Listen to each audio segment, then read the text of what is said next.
Alright, today I got a two-part video. I got to try out this new sub, and I'm going to show you how to hook up a dual voice coil 4-ohm subwoofer at 8 ohms. But first, there's the sub. Also, I found something on this glue that goes right here that I put in my last video. Let me see if I can show it to you.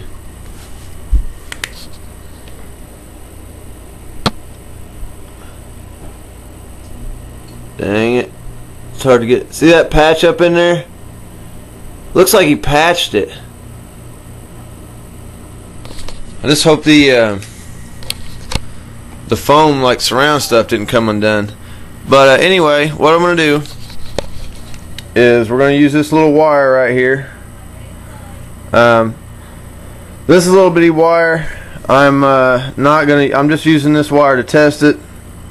This is probably like I don't know, like 16 gauge wire.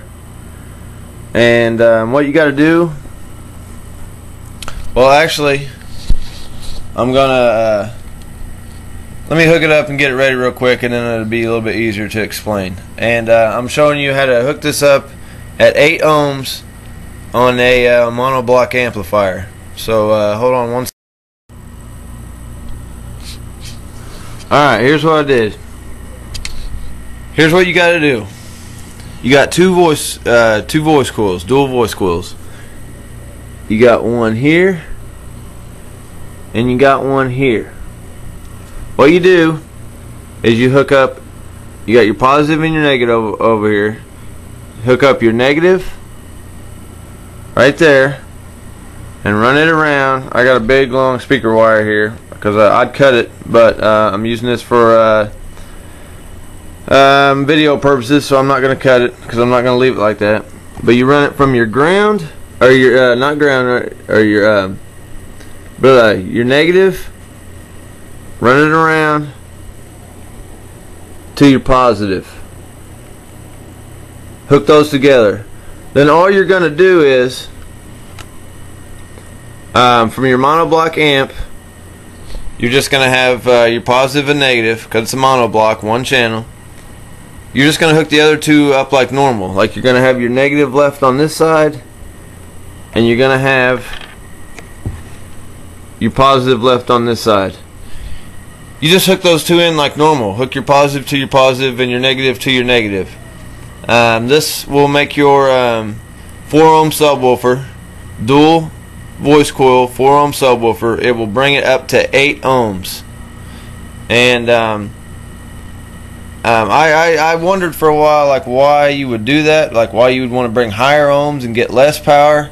Well, if I was running 4 of these, then I might not want to run it so low. Because if I hooked it up in parallel, then it would bring this at a 2-ohm load, and then you hook 2 together is going to bring you to a 1-ohm load, and then if you hook 4 of them all together in parallel, it's going to bring you to a half of an ohm load, which some amps can't take, and your subwoofers might not be able to take. But anyway, I'm hooking these up at 8 ohm. This one up at 8 ohms today, just to test it out to see if it works. But when it's all said and done, I'm gonna have my 2 ground zeros hooked up at 1 ohm. But I actually had a question for somebody, or anybody, but for Roland mainly, my new friend Roland. Check it out, Roland. See, these are actually the screw terminals, which are freaking awesome. I love them. But you said to just solder them where these terminals are broken. Cause see, people, I got 2 broken terminals. They're supposed to actually be like this, where these don't even come off. They just screw on and screw down. But this side is broken. So, like, here's my question. My new friend Roland said screw the terminals, just solder 10 gauge wire on, which actually I think is a pretty good idea. I'm running 12 gauge right now in my car, but if I soldered wire for these, it'd end up being 10 gauge. But check this out. Could I just like, let me find it. There it is. Could I just like put the 10 gauge wire up in there like that? If you could see it.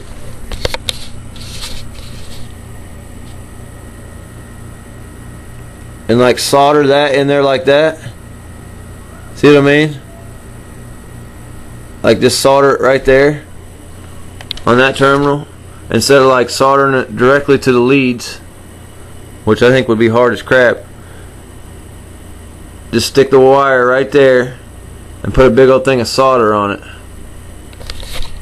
I don't know, I was wondering if that would work. But anyway, yeah, I got questions sometimes too. Yeah, hooking this up at 8 ohms. Let's go outside and try it. Alright, so it finally stopped raining. This is your final step to hooking these up, hooking your one sub up at 8 ohms. That right there is my positive wire going back there to my amp, going in my positive. There's my negative, which runs around here and goes into the positive. I had to splice down this wire here, that's why it's hanging. It's actually hooked into there, in there, but I had to cut it down very little because this side's broken, and it's a real pain to try to get that broken terminal screwed on with the 12 gauge wire hanging in there. Yeah, that's pretty much it. And that's how you hook up your one dual voice coil 4 ohm subwoofer at 8 ohms. Negative to positive, and then positive into your amp on one side, negative into your amp from the other voice coil. Piece of cake.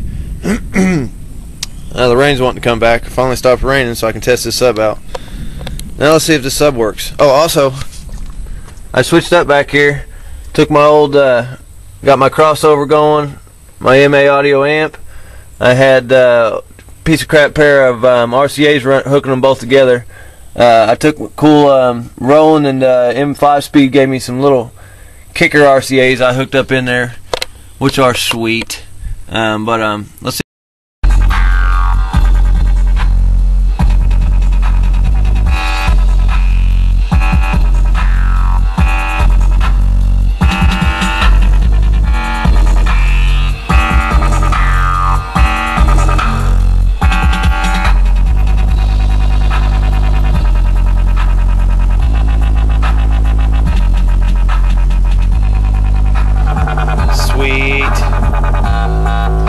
Good to go.